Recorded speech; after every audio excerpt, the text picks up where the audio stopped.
మనగా అర్థం ఏంటి, క్రైస్తవ జీవితంలో దాని పాత్ర ఎంత?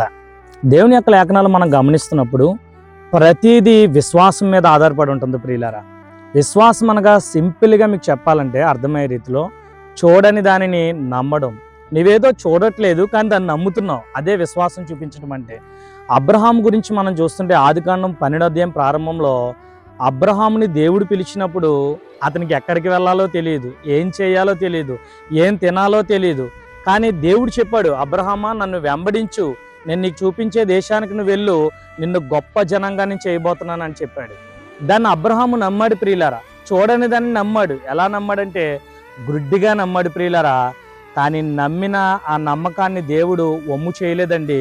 ఈరోజు అబ్రహాం అంటే తెలవనివాడు ఈ ప్రపంచంలో ఎవడూ లేడు ప్రియులారా.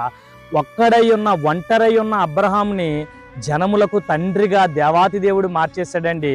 కేవలం ఇదంతా విశ్వాసం అనే ఒక చిన్నది చూపించడం ద్వారా జరిగింది. కాబట్టి విశ్వాసం అనే ఒక గొప్ప వరం దేవుడు మనకిచ్చాడు. దాని ద్వారా ఆవగింజంత విశ్వాసం ఎన్నో అద్భుతాలు జరిగిస్తున్నాడు మనకు అర్థమవుతుంది ప్రియులారా. మీరు కూడా విశ్వసిస్తున్నట్లయితే ఆ విశ్వాసం అనే కవచాన్ని కాపాడుకోండి.